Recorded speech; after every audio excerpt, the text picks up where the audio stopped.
Good morning, everyone. My name is R. Venkataramanan. I have a science and a law and management degree, and I'm a startup entrepreneur. Recently, my company was acquired by Reliance Industries, and now I'm running the company as an employee under the Reliance umbrella. Prior to this, I spent close to 2 decades in the Tata Group, majority of which was being closely associated with our former chairman, Mr. Ratan Tata. And during that stint in the Tata Group, I had seen a number of transitions in leadership, effectively succession in operating companies, as well as seen succession at the helm of affairs at the apex level as well, on how and when, if it's not done well or proper, would have significant implications in the nation's economy. And this led me to look at this subject from a practitioner's lens of how Indian family businesses design succession and implement, explore the governance, whether they have any external pressures or otherwise. Are there any learnings that one could take out of it in going forward? Asian businesses in general and Indian businesses in unique are very different from what we see the rest of the world. 70% of the business in India are family driven. And as what has been seen and shown consistently, less than 1/3 of them survive the third generation. There is an entrepreneur and a builder, there is an enjoyer, and there is a destroyer. Effectively ends up like a Brahma Vishnu Shiva equivalent in businesses as well. And while there have been many theories abroad, starting with the three-circle model of Professor John Davis at Harvard Business School, who has done seminal work on the back of years and years of data of OPM, which is Owners Program and Management, along with this professorial doctor in Harvard Business School, where you have on one hand the family circle, the owner circle, and the business circle, as the case might be from a theoretical framework. And you have on the other hand, the agency theory, where there is an owner and a manager kind of role between ranging from Adam Smith time on establishment of a corporation, joint stock companies between ownership and management have been defined by agency theory. And you also have a SEW, socioeconomic wealth based theory, where they do or don't do succession based on the parameters of whether wealth transition and or the extent of risk that can happen or otherwise. And there's also a resource-based view of what can happen or cannot happen from a theoretical construct. And post the theoretical construct, we went through a detailed process of using a Prisma-based approach on what are the research gaps from a systematic review of literature. Looked at existing literature both in India and abroad, applied some interesting filtering criteria which might be relevant from a practitioner's lens as to what one goes with the approach, and noticed certain discerning gaps, and how do we look at those gaps by virtue of a questionnaire-based approach. Qualitative review was picked up on the back of guidelines by Professor Yin. For me, it was a new thing because I did not take a qualitative review during my coursework. For me, it was an additional learning exercise as part of the research work. And in order to avoid any biases, my RAC advised that none of my study groups should be relevant to where I had worked earlier. So one had to go back to the drawing board and think, in order to get the richness of data and the depth of data, what is the type and kind of selection criteria that we might think.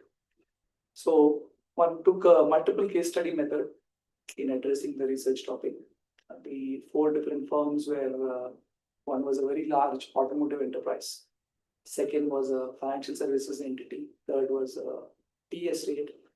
And fourth was a diversified conglomerate. Each were in different stages of journey. And given my past experience of working with the owners, as well as access to from a family and a professional environment, one could get access to them across multiple conversations in order to enable the richness of data, the extent of data that we collected, and test out under a particular software tool, Envivo, using certain standard acceptable acceptable mechanisms in terms of what is there known and or observed, as the case might be. And this one gave several insights as to what it is or what not. The first and foremost was, as in the case of any law or law firm, there is no one right answer. You could argue either way as to which is right or not right. But at the same time, there was a certain degree of consistency or patterns, as the case might be. As an example, merit was coming out to be as one of the key factors in terms of determining succession, not necessarily lineage or where you are in a birth order.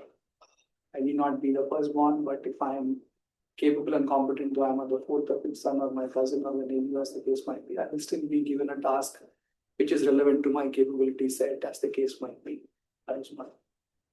Second, mentorship, and that too by a non-family member, in order to insulate them from the vagaries of getting mentored by an immediate family, was seen as an essential trait in terms of what doesn't do. And mentored by a loyalist of the patriarch helped them to understand the contextual and cultural nuances of what could happen or cannot happen in this entire process and journey.